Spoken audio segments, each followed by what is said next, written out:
باپ نے اپنی زندگی میں ایک بیٹے کو تحفہ دیا، کیا باپ کی وفات کے بعد وہ وراثت میں شمار ہوگا؟ محترم ناظرین کرام، باپ یا ماں اپنی زندگی میں اپنی اولاد میں سے کسی کو جو بھی دیتے ہیں وہ تحفہ ہی ہوتا ہے، اس کو تحفہ ہی کہتے ہیں۔ وہ چاہے اس کا نام تحفہ رکھے چاہے تحفہ نہ رکھے، وہ تحفہ ہی ہے۔ اور تحفوں کا جو اصول ہے شریعت میں وہ یہ ہے کہ سووا بین اولادکم، اپنی اولاد کو برابر برابر دو، جتنا ایک کو دینا اتنا دوسرے کو بھی، سب کو دو اتنا اتنا۔ حضرت نعمان رضی اللہ عنہ کے والد بشیر رضی اللہ عنہ نے اپنے بیٹے نعمان کو ایک غلام تحفہ دیا، تو رسول اللہ صلی اللہ علیہ وسلم کو گواہ بنانے گئے اس پر، تو آپ صلی اللہ علیہ وسلم نے پوچھا الاک ولد غیرہ، تیری اولاد اس کے علاوہ بھی ہے؟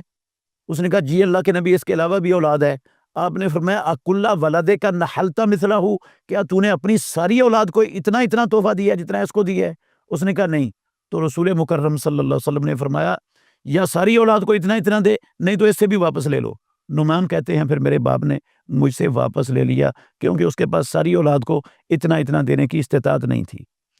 تو یہ تحفہ ہی ہوتا ہے، اور برابر برابر دینا فرض ہوتا ہے۔ اگر ایک کو دیتا ہے دوسروں کو نہیں دیتا تو یہ ظلم ہے، اپنی جان پر بھی ظلم ہے، اس بچے کو جس کو دیا ہے اس پر بھی ظلم ہے، اور جن کو نہیں ملا ان کو اس پر بھی ظلم ہے۔ ہاں البتہ ایک شکل ہے، کوئی بچہ معذور ہے اولاد میں سے، ذہنی طور پر معذور ہے یا جسمانی طور پر معذور ہے، وہ کام کاج نہیں کر سکتا، کما نہیں سکتا، اس کی صلاحی استطاعت ہی نہیں ہے اتنی، باقی سارے کام کاج کرنے والے کمانے والے ہیں، تو اس کو جو ہے نا وہ اسپیشل طور پر بندہ باپ یا ماں اگر کوئی دے دے تو باقیوں کو راضی کر کے دینے میں کوئی حرج نہیں ہے، اس کو دیا جا سکتا ہے۔ ایسے ہی اگر ایک بچہ محنت کرتا ہے، ہڈ حرام نہیں ہے، کام چور نہیں ہے، پوری محنت کرتا ہے، سارا دن کھپتا ہے، اپنے آپ کو کھپاتا ہے، لیکن اس کی آمدن سے اس کے جائز اخراجات پورے نہیں ہوتے، تنگ دست ہے، فقیر اور مسکین ہے، جبکہ باقی اولاد ساری خوشحال ہے، وہ پریشان حال نہیں ہے، خوشحال ہیں سب۔